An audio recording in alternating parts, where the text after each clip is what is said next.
All right, what is going on, everybody? Welcome back to another video, another WNBA off-season video.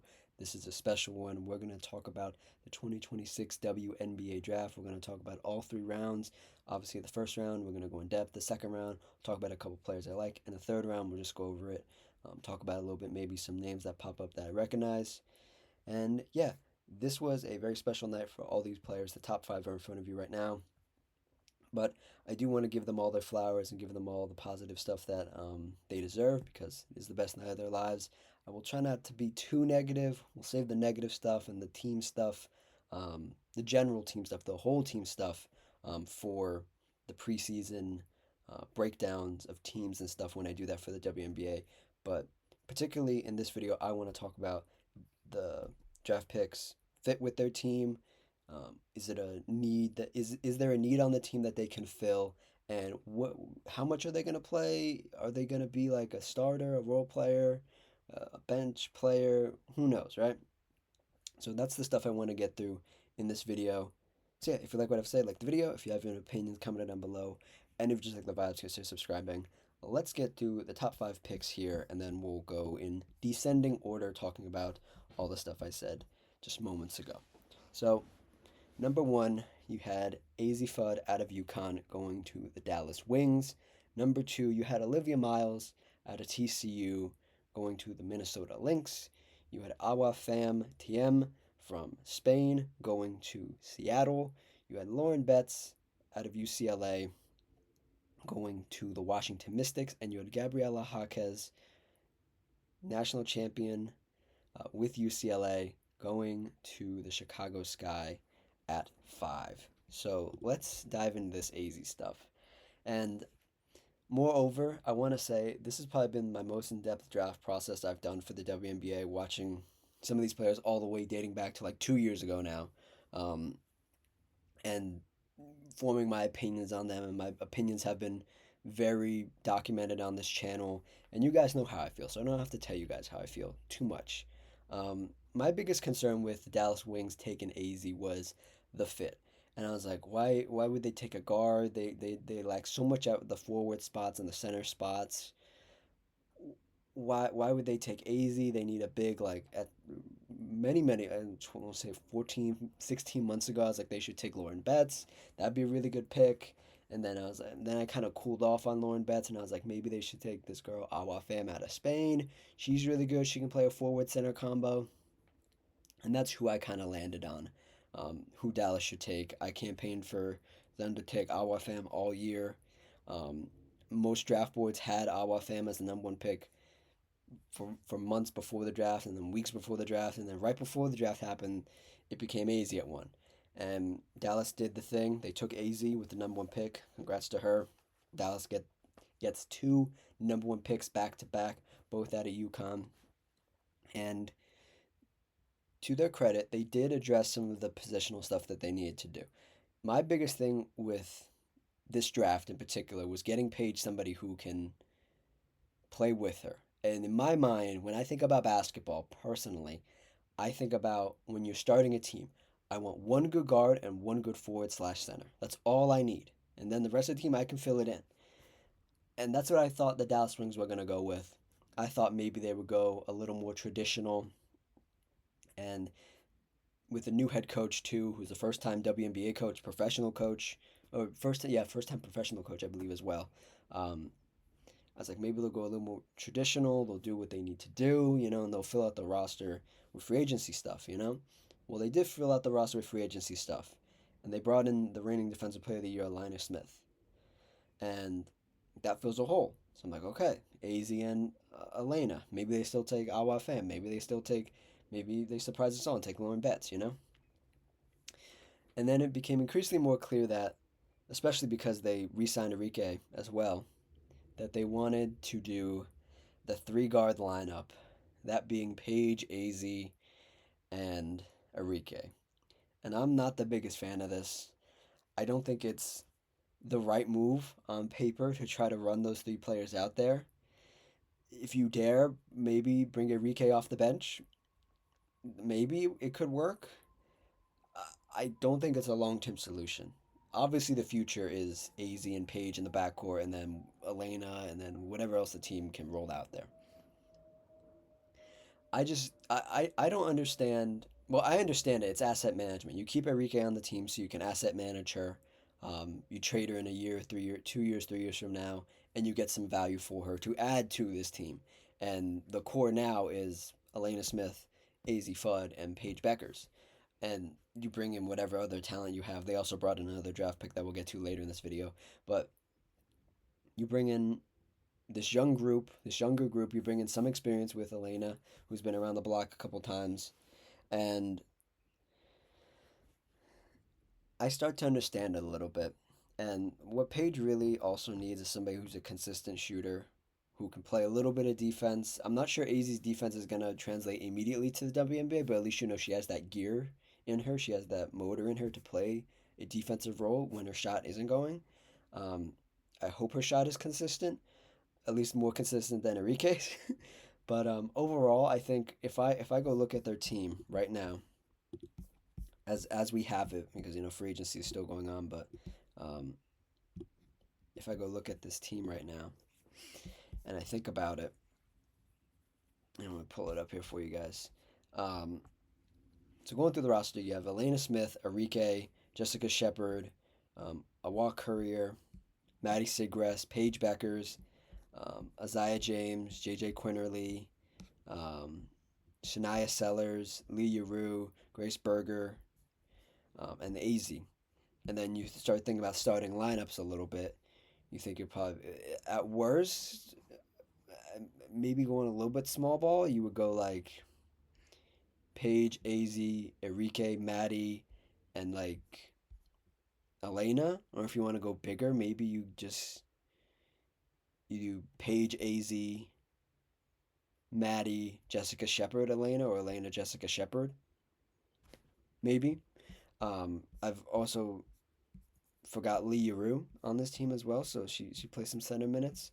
But yeah, I won't get too deep in this, but overall, when I look at the roster, I went through the roster for this purpose to say they've had a fine off season. I don't want to I don't want to jump the gun and say they're going to be competitive right away. Um, it's a good step in the right direction, and uh, it's going to be an interesting.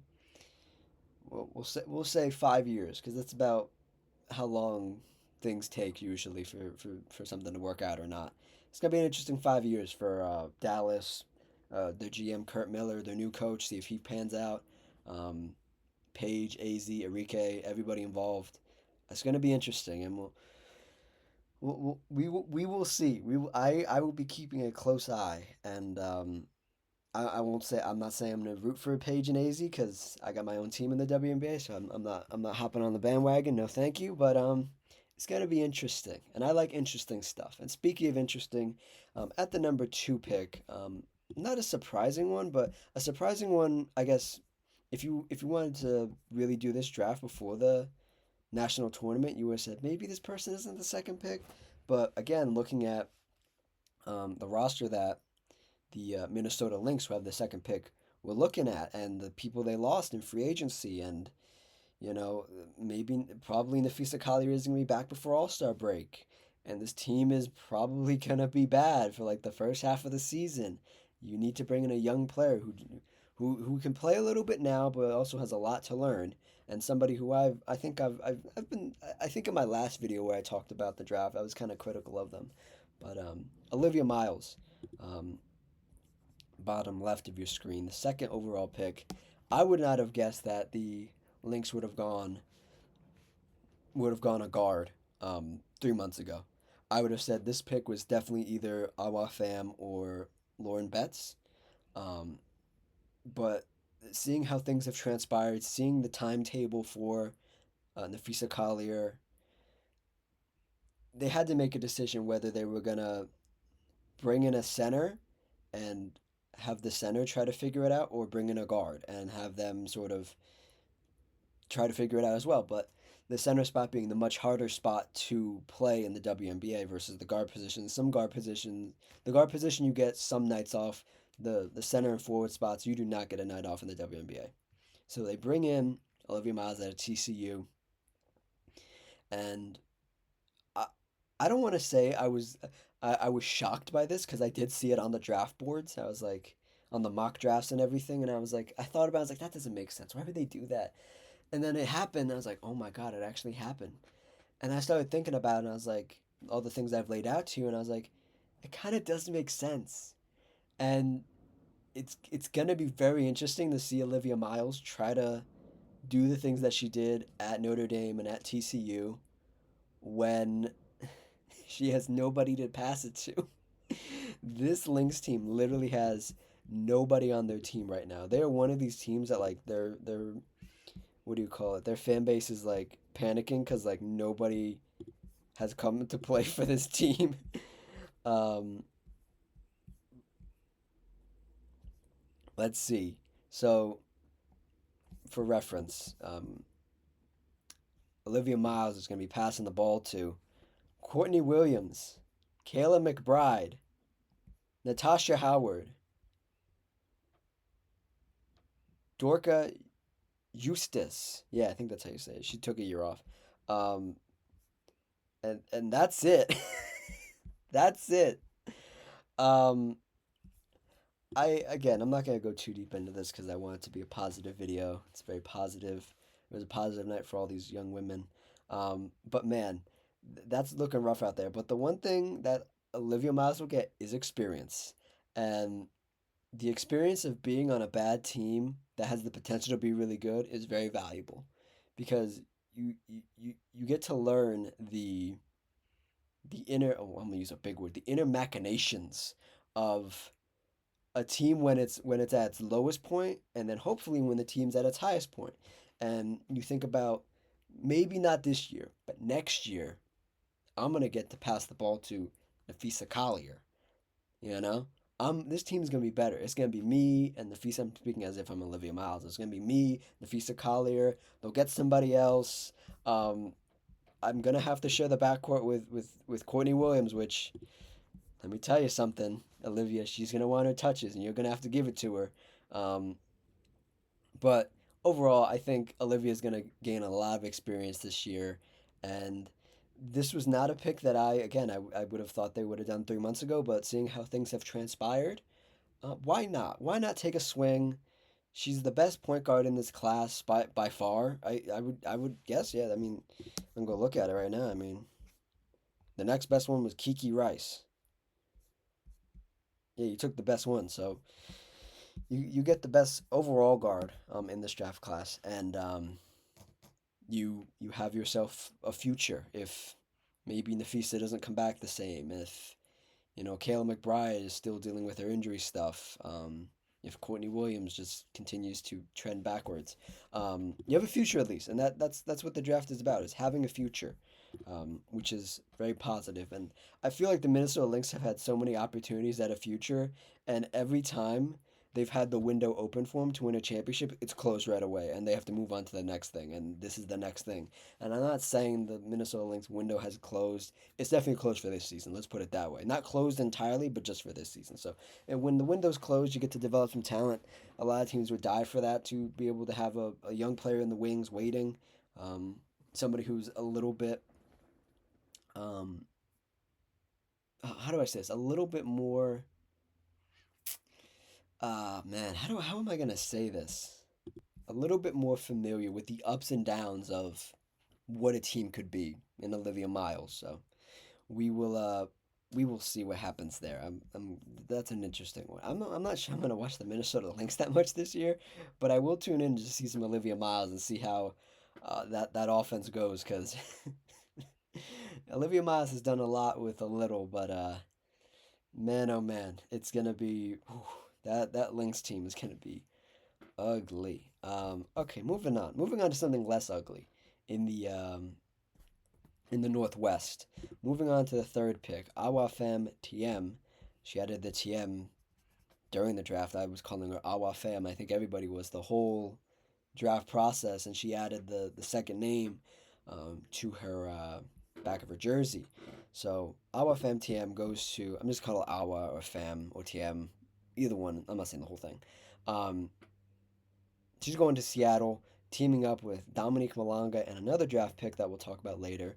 Um, but my initial reaction to this was yes, yes, yes, yes. And I've been saying yes, yes, yes to the Seattle Storm all off season because I sat here at this very desk I'm sitting at right now, and I told you guys, I said, I'm not saying it's a bad thing, but the Seattle Storm should potentially look at going full rebuild. Let all their older players walk, bring in some young talent, and start this rebuild because you got this draft class, you got a couple ones coming up that are really good that you can get some really good talent out of, and you can be right back in it 3 4 years from now, at least being a playoff team. Because they were a playoff team last year, but they got bounced in the first round. But you could be one again in like 3 years. It's not that far of a stretch now.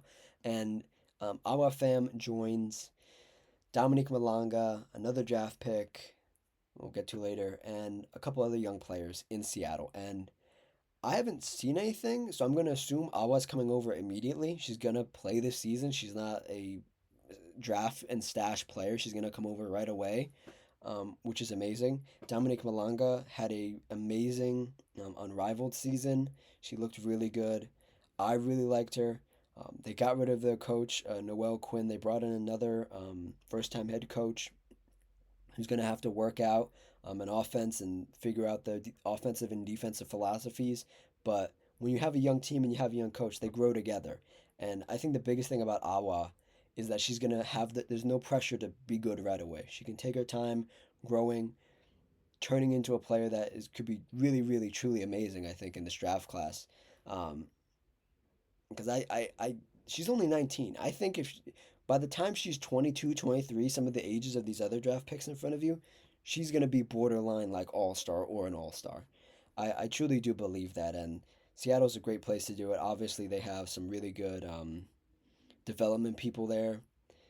They developed Dominic Malonga very well, and it's just going to be really fascinating to watch two really, I will say, athletic bigs in Fam and Dominique Malanga just go out there and new Twin Towers out there. It's really good, and I'll be keeping my eye on Seattle. Seattle's going to be a very interesting team this year, and I think that's all I have to say about Awa because she's a project, man, and you're gonna have to deal with. There are gonna be good nights and there are gonna be bad nights for Awa fam, and I think the biggest thing for her is just not feeling that pressure, you know? If she went to the Lynx, she would have had some pressure. If she went to the Wings, she would have had some pressure because she wasn't supposed to be the number one pick, you know? This way, third pick, you still a top three pick, and you get time to develop and time to be really supremely good by the time she's 22, 23, 24 years old. And I hope the Seattle Storm don't give up on her too quickly. Moving on to who I think is the best player in this draft, um, who fell. I will say fell, but she was projected around here since like beginning of when we say like December, November, since around since December, November she's been around here. I'm talking about national champion center Lauren Betts heading out to the nation's capital in Washington D.C., getting to play for the Washington Mystics. I've been so high on Lauren Betts this whole draft process. It's been documented on this channel. I hate to see her slip to four, but when I started looking at this draft a couple weeks before the night of the draft, I was like, all these teams are just gonna try to fill positional needs, and they're gonna try to pick the best players at their position, and I believe they've done that. And when I look at Lauren Betts and I look at going to, I almost said Seattle, going to Washington, getting to probably the most ready team to compete. I think out of these not out of these like five places, I think they're the furthest along in their rebuild. We'll put it that way. Um, and she's gonna have the highest impact on her team. This is a good spot for her to land. I'm not mad at this. I think getting to play with other centers and forwards like Kiki Area Finn, like Shakira Austin, who the Mystics matched the offer that the Tempo gave her, so she's going to be back in a Mystics jersey. Getting to play with some guards and um, Sonia Citron, Georgia Amour, and a bunch of other players. It's gonna be good. It's gonna be prime time, and I want to say this team is poised to make a playoff run, and they can get at least into the playoffs. Now, that's very subject on how much Lauren Betts is going to play, how much Kiki's going to play. I saw a lot of stuff in like Unrivaled and what's it called? The qualifying, the US qualifying stuff for Kiki that it looks like she's regressed a little bit. I hope that isn't the case, but it looks like she's regressed, and maybe that opens the door for some more Lauren Betts minutes. But as I see it right now, Lauren might have to come off the bench, and I hate to put that out there because when you're a top four pick and you come off the bench, it's a bad look. It's just a bad look optically. Like it just doesn't look good. But if it's for the best, it's for the best. Um, I'm not too familiar with Washington as a whole, and their coaching staff and the stuff that they do over there because I didn't watch them too much last year. But I'm hopeful with all the young talent, they just let everybody go out there and play, and hopefully they can play some competitive basketball, and win. And they get a really good shot blocker. They get a not necessarily a player that can stretch the floor, but can stretch it at least to the mid range. Um, Reads the floor very well, competes on the boards both offensively and defensively, and you just bring in another player that can play some center. And I wonder maybe if they throw out some forward at some point during the year.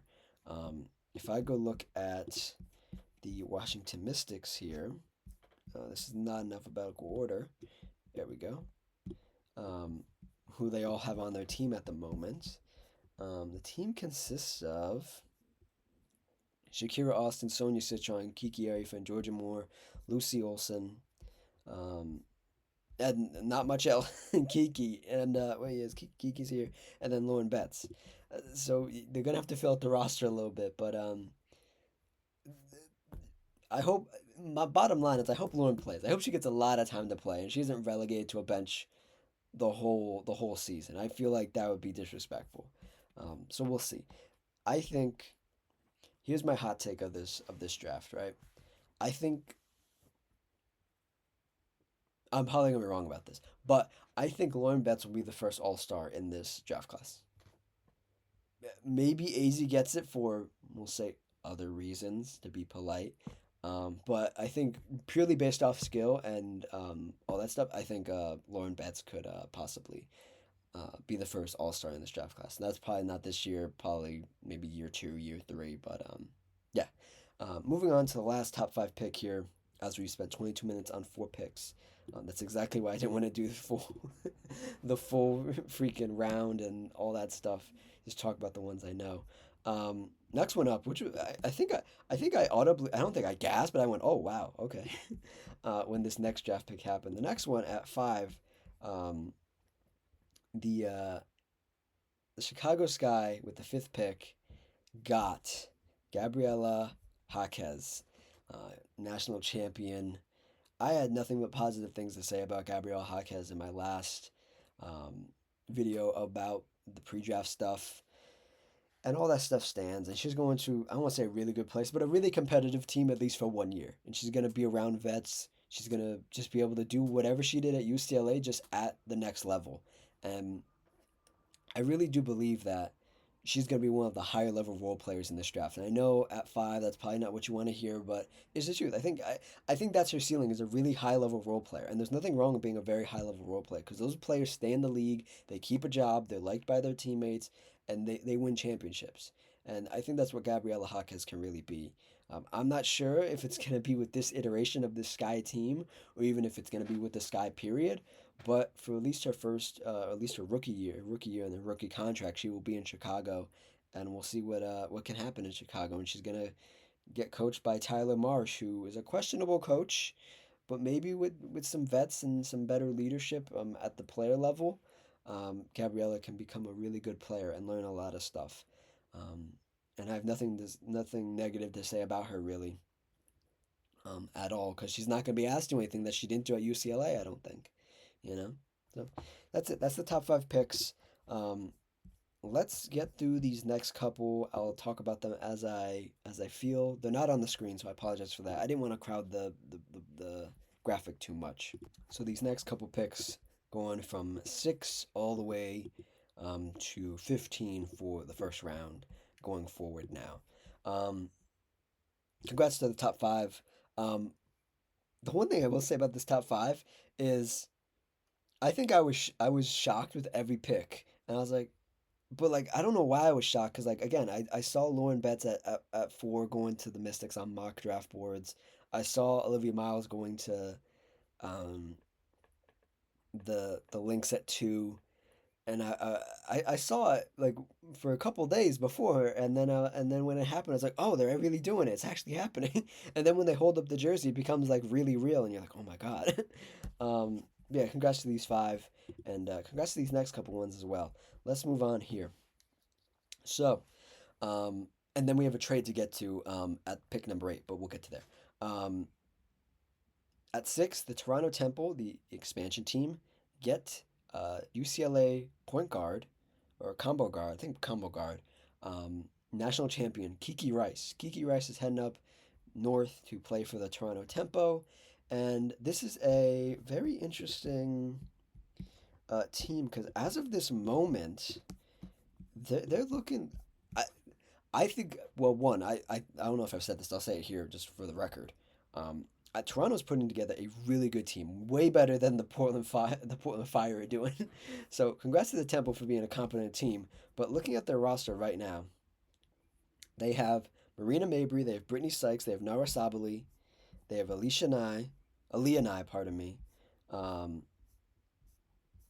Lexi Heald, and they just announced Kia Nurse, a Canadian native, Canada, Canada native, joining the team as well. And they bring in Kiki Rice. I'm not sure if she's gonna play. She might play, maybe. Mm, she she might. I'm gonna be honest. She might have the chance to play for a starting spot. I'm not gonna lie to you. I mean, you do have Brittany Sykes. You do have Marina Mabry, who they have listed as a guard. Is Marina Mabry really a guard?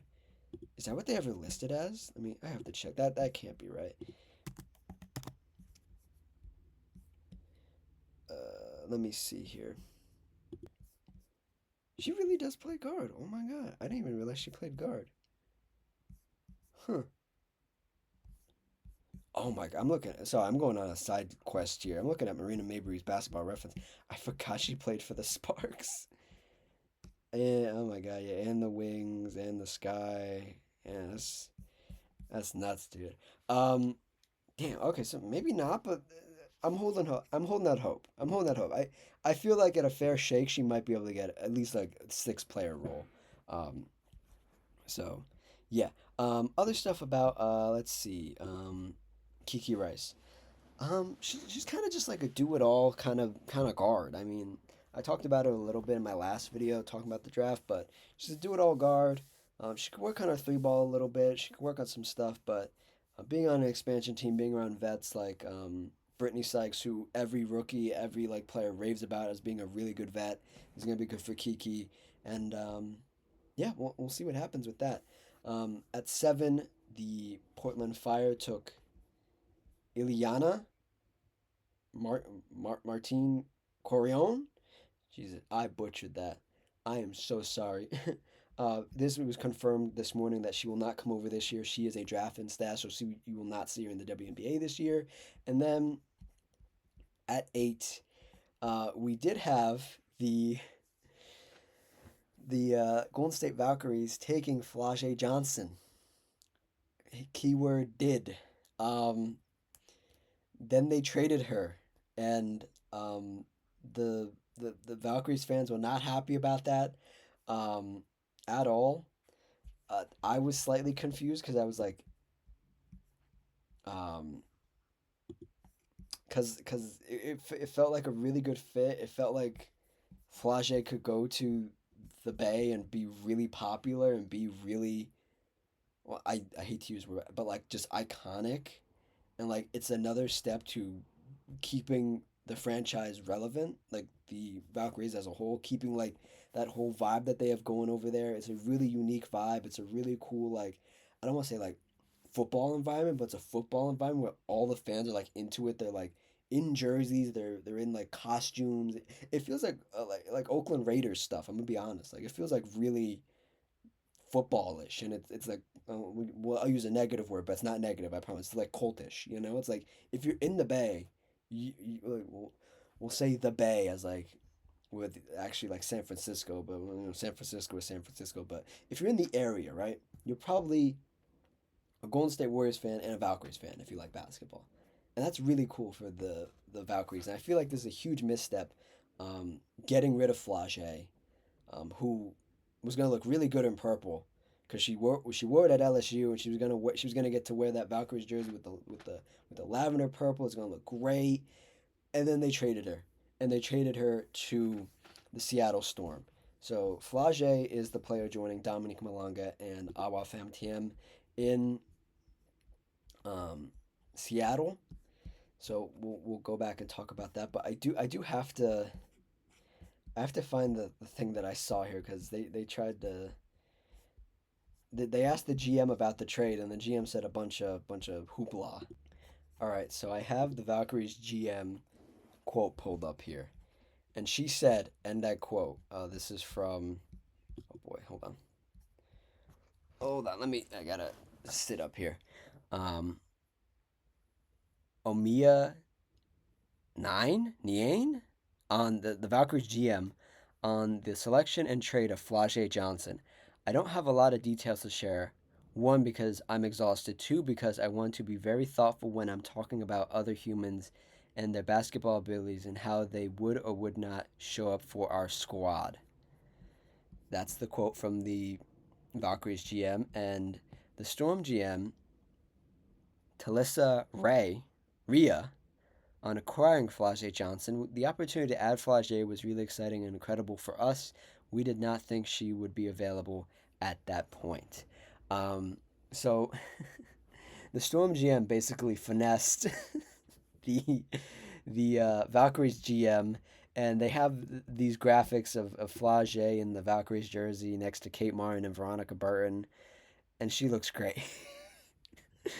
And I don't know why it just doesn't make sense to me why you would trade her, because like it it, it, it felt so simple and so easy to it was a no-brainer selection. Flage fell all the way down to eight. Like I was in most mock drafts, she was either going to, well, one, the Mystics, the Sky, or the Tempo. I don't think she would ever get down to the Valkyries. And then the Valkyries just got rid of her. And there'll be more stuff that comes out. Obviously, this this GM, the one that got suckered, is gonna come up with some excuse. But I I I think it's one of those trades that she probably did, and then she looked at it, and she looked. And you probably shouldn't do this as a GM or anybody, but looked online and saw the backlash, and probably was like, "Shit, I shouldn't have done that," because then you get who did they get?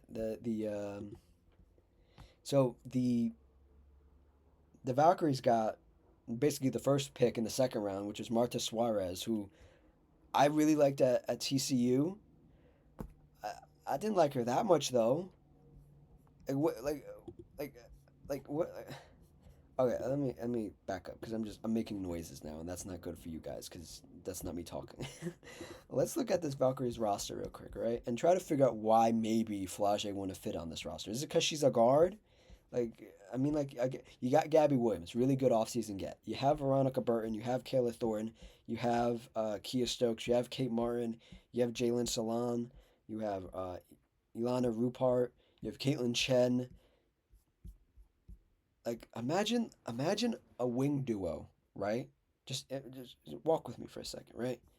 Of um, Gabby Williams, Veronica Burton, and Flage. That's a really exciting forward combo right there. Like wing switchable forward combo right there.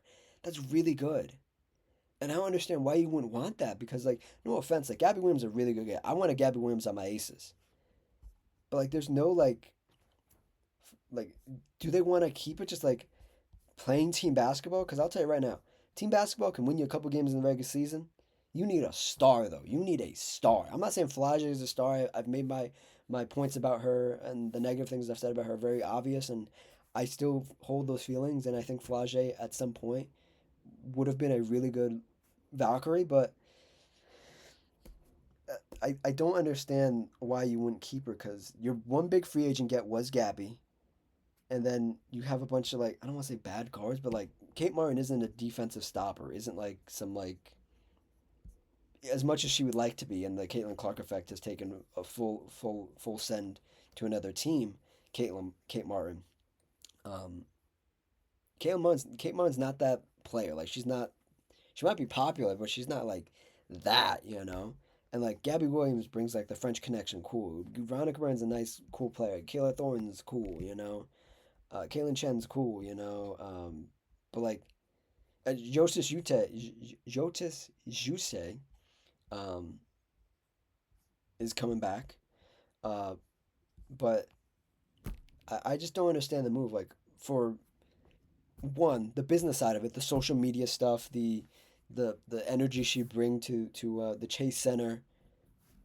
I don't understand why you wouldn't want that, and I don't understand why you would trade it to another Western Conference team that you're probably gonna see 3 4 times a year for the next like 7 years. That just seems stupid to me. Like if you're gonna trade her out of the conference, trade her to the East, so you don't have to see her and look at your mistake year after year. You know, it just doesn't make sense to me. And for the Seattle side of it, now that we can circle back to it, um, Flage joining Dominique, joining Awa, that rebuild is already so good. Seattle already has such a good rebuild. They just need one more year being like kind of and get another pick, and they could get whoever they want next year. I mean, if we go look at it, um, if I can find it real quick, next year the 27 draft for Seattle, you can get Madison Booker, you could get Melissa Fuwiley, you could get Hannah Hidalgo, you could get Cole Kitts, who probably don't need because she's a forward. You could get Tessa Johnson. Um, you get Juju if she comes out. Like you get Michaela Williams. Like the next draft class is pretty stacked as well. So you look forward to that. Um, for Seattle, you're already having a young big three. It looks really promising in Seattle. And then for the Valkyries, this is like I think after last year, the high that they came off last year, being a really good team and being really competent. This is the first time they've stumbled, and the internet let them know they had stumbled a lot. It was a bad stumble. Not great. Moving on to the next couple picks here, we'll try to get through a couple more, and then we'll end the video. Um, Angelina Drulich, joining her UCLA teammate Lauren Betts in Washington, going to the Mystics at 9. That's a really good get somebody who Lauren's familiar with to go to Washington with. That's a really good pick by the Mystics. Gonna be a lot. Gonna be crowded. She might not play. She might play. Who knows? But good for her. And another one that's pretty. I won't say controversial because that's not the right word. But there has been a lot of talk on the internet about this number 10 pick that the Fever had and who they were gonna pick. On the board left was not a lot. I mean, there's a couple nice little players, but there wasn't a lot left, and they didn't really need any forwards or centers. And they didn't really need a guard either. They just needed somebody who needed to develop and wasn't really going to play. But the Indiana Fever took Raven Johnson out of South Carolina with the 10th pick. And there's been a lot of discourse online. And it's silly and it's stupid. And I'm here to say that. It's silly and it's stupid. People, grow the F up, please. Grow up. I've seen it from both sides where it's like, well, I'll say this Raven Johnson and Caitlin Clark have a history. And the history is not particularly positive because they played against each other in college. And I believe one of the matchups, one of the bigger matchups, or ones that had the most eyeballs on it, was Raven Johnson was at the 3 point line and Caitlin Clark was supposed to be guarding her. And Raven Johnson could not shoot a three at the time to save her life. And Caitlin Clark just waved her off. She's just like, I don't need a guard. And she walked away and went to go double somebody else. And Raven Johnson said in an interview recently that that caused her mental health problems, that it messed with her brain. And like people were very mean to her online. And I'm not the biggest fan. I'm sorry to say this. I'm not the biggest fan of people that are wimps. If Raven Johnson is going to complain about that stuff and just not understand that that's sports and that's what sports is at the highest level, is that people are going to be mean, I can't get behind that. But what I can get behind is her learning and growing from it and taking it as a positive and being like, you know what, I do need to know how to shoot. I do need to get my 3 point shot down. And she did that throughout her um, next couple stints at South Carolina. And it worked out. And she was the number 10 pick. And congrats to Raven Johnson. And I don't think the heat has ever been between Raven Johnson and Caitlin Clark. I think because what happened on the court between them made both fans from both sides react in a negative way. Obviously, people always wanted to hate on Caitlyn for whatever reason. People wanted to hate on Raven for whatever reason.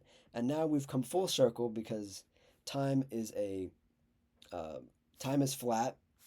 Nothing changes. It's all the same. It all comes back around.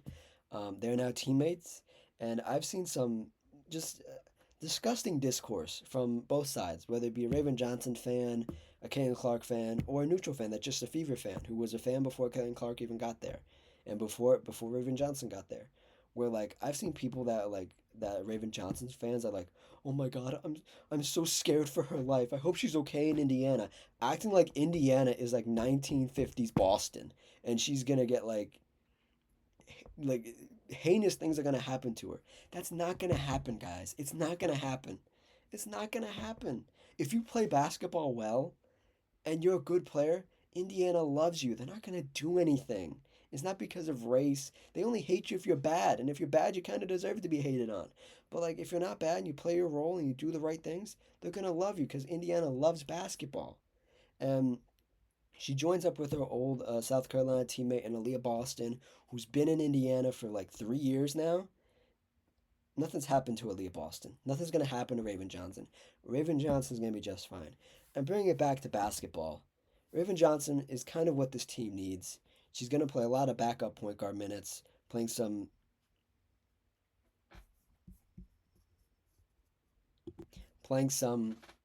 good defensive minutes behind Caitlin Clark, or even sometimes with Caitlin Clark.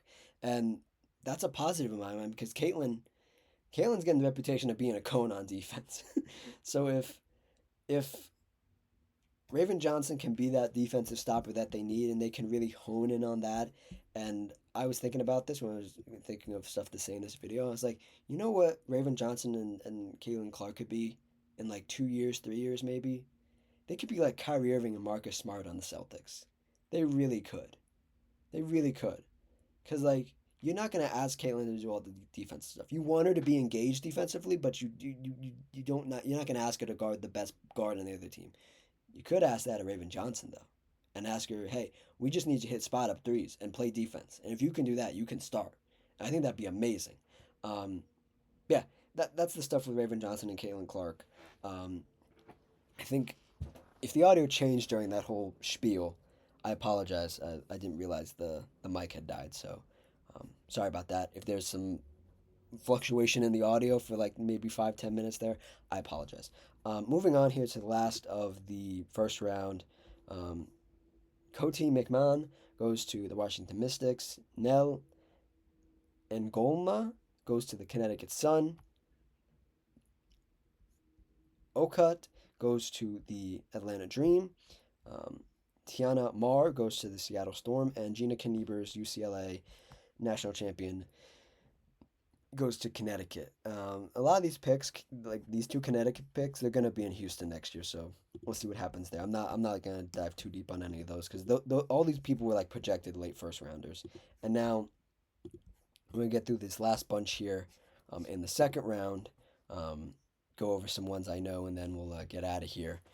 Second round, starting with Marta Suarez, originally selected by the Seattle Storm, going to the um, Valkyries. I made my point very clear on that. That's not something I'm concerned with Marta Suarez. It's just I think it's going to be overshadowed by the Flage stuff, and I hope Marta does well. Um, Moving on here, Frida Braun going to the Portland Fire. I'm not sure if she's going to come over yet. She probably might. I don't know. Um, Carlise Ledger Walker going to the Connecticut Sun National Championship with UCLA. Again, probably going to be in Houston next year. Um, Cassandra Prosper going to the Mystics at 19. And then this was an interesting one that I really liked for the Sparks at 20. Taking Tanaya Latson. Hell yeah, get another guard in there. Let them learn from Kelsey Plum. Let them learn, let them get some minutes under their belt and see what they can do. Because I wasn't too high on Tanaya Latson throughout this draft process, but like, if I go look at her, or here, hold on, let me actually not go look at her. Let me look at the draft here. If I go look at her, 22 years old, 18 points per game, 3 rebounds, 2 assists, and 2 steals a game. That's pretty good. Point guard, shooting guard, combo guard. That's really good stuff. Um, I really like this pick for the Sparks. We'll see if she gets enough playing time. I don't know. Maybe. I mean, we can go check right now. I mean, where are the Sparks? Here we go. So she's joining a team with Derica Hamby, Erica Lackins, Kelsey Plum, Erica Wheeler. Oh yeah, she's not gonna play. She's not gonna play. Cam Brink, Ray Burrell, Julie Van Loo. Yeah, she's not gonna play, but she'll get some good experience getting to learn from Kelsey Plum, Erica Wheeler, Ariel Atkins. She'll get some good. She'll need to be a sponge. She'll need to like digest a lot of stuff, which would be good for her. Moving on here, we talked about that was the 20th pick. Moving on here, um, Letitia Lattimore at 21 going to Chicago. Tioni Key going to Toronto at 22. Ashlyn Jackson going to the Valkyries at 23. Chance Gray going to the Sparks at 24. Justin Prescott going to the Fever at 25. And to round out the second round, Shriefen Shelds going to Toronto at 26. Enos Petrarch Grendel going to the Mercury. Anaya Inavara going to the Dream at 28. And then my aces taking Janiyah Barker out of Tennessee. Um, I watched her at Tennessee a little bit. Tennessee was a bit of a dumpster fire this year, so at some points you kind of just watch the first half of their games and then they turned it off. Um, she never really popped off the page for me, but it's a forward and we don't really have any forwards. I'm not even sure if she's gonna play because Becky really doesn't play the young players. I mean, maybe she could if she proves herself in training camp. It, maybe we'll see. But that's who my aces took, and I was really hoping my aces would have taken Rory Harmon, pardon me, but that didn't happen. And we get Janiyah Barker. Good job. And we get um, Darlena Lopage Bugs at 30th to end the second round. Um, do I have any thoughts? Oh, I'm not sure a lot of these players are going to make teams. Um, they might. They might get cut. They might have to find another home. So those are not permanent. Going through the third round here, just looking at names that possibly pop out at me. Um, Not really. The only one, like I said, is Rory Harmon, and she ended up going to the Mystics. So the Mystics have a plethora of guards. They have a plethora of depth. They just need to bring in some more buyers to fill out the roster, and they'll be a-okay. Some other things I want to bring up here right at the end. I want to talk about some players that didn't get drafted because this is a hot topic. Some notable players that didn't get drafted: Reagan Beers, um, Maddie Dugan, Kiara Dunn, Hannah Stolke, who I thought was really good in her last year with Iowa. I thought Hannah Stolke was really good. And now that I'm looking back on it, I mean, did the Aces have a third round pick? Um, they did. They had the 44th pick. I don't know, maybe the Aces should have taken Hannah Stolke.